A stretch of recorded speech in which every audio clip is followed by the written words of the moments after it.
Tentang pengertian dasar housekeeping, what is housekeeping? It is kind of department in the hotel maintaining the cleanliness and neatness of the public area or public facilities such as management office, and then corridor, and then guest room, guest facilities, pool, lobby, etc.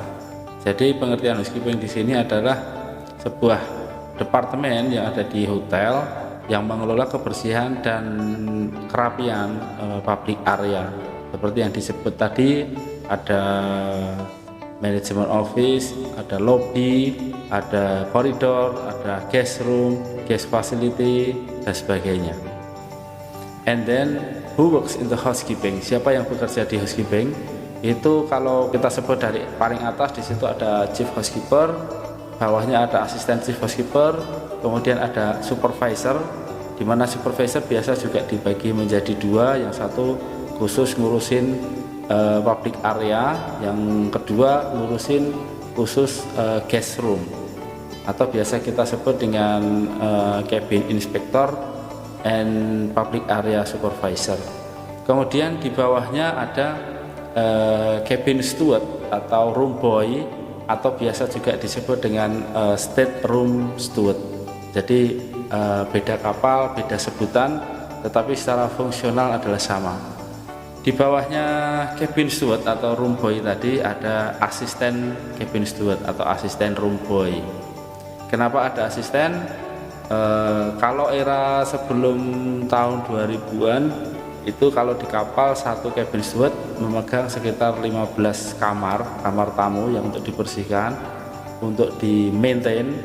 Kemudian setelah ada aturan baru, masing-masing cabin steward itu memegang sekitar 35 kamar, di mana dua cabin steward akan dibantu oleh satu asisten atau asisten cabin steward. Nah, turun satu step lagi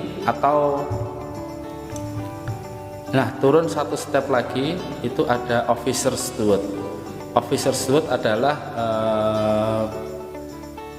orang yang ngurusin kamarnya officer. Officer di sini mulai daripada pangkat yang level supervisor sampai dengan manager. Kemudian beberapa staff dari departemen lain yang kategorinya di level manajemen atau officer. Di bawahnya officer steward ada public area attendant, atau yang juga bisa disebut dengan general purpose attendant of housekeeping, atau biasa disingkat dengan GPA HK. Ada juga yang menyebut dengan houseman. Jadi houseman itu jadi posisi paling bawah adalah houseman. Nah, houseman ini nanti akan ada beberapa fungsi yang secara kepangkatan sama. Di situ akan ada bellboy, kemudian satu lagi ada toilet man atau sweeper. Jadi mereka karena fungsinya khusus untuk fungsi-fungsi tertentu,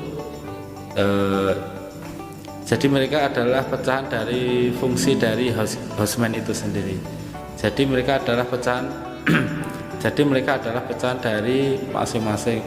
Jadi mereka adalah pecahan dari housekeeping attendant tadi.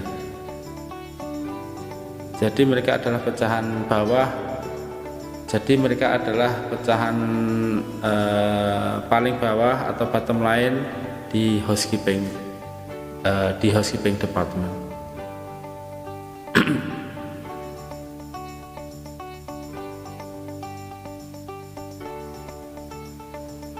Jadi sudah sangat wajar sekali apabila pertama kita naik kapal itu tidak mungkin langsung bisa jadi kemungkinan bagi kita yang baru melamar, biasanya kita akan ditaruh di posisi bottom line, posisi paling bawah. Kemudian ada promosi jabatan di mana kita akan meningkat sampai ke level tertentu, seperti yang sampai ke level yang menjadi rezekinya. Jadi ada yang baru naik 2 kali sudah bisa dipromosi ke cabin steward, ada juga yang sampai 3-4 kali belum dipromosi, masih stuck di posisi yang bawah. Jadi untuk promosi jabatan sama konsepnya dengan departemen lain, bahwa ada fitness report di mana di situ ada penilaian tentang diri kita, tentang Inggris kita, tentang bagaimana etos kerja, kemudian antusias, ada juga disiplin dan sebagainya. Wajar sekali apabila pertama kita naik kapal itu tidak mungkin langsung bisa jadi kemungkinan bagi kita yang baru melamar, biasanya kita akan ditaruh di posisi bottom line, posisi paling bawah. Kemudian ada promosi jabatan di mana kita akan meningkat dan meningkat sampai ke level tertentu, seperti yang sampai ke level yang menjadi rezekinya. Jadi ada yang baru naik 2 kali sudah bisa dipromosi ke cabin steward, ada juga yang sampai 3-4 kali belum dipromosi, masih stuck di posisi yang bawah. Jadi untuk promosi jabatan sama konsepnya dengan departemen lain, bahwa ada fitness report di mana di situ ada penilaian tentang diri kita, tentang Inggris kita, tentang bagaimana etos kerja, kemudian antusias, ada juga disiplin dan sebagainya.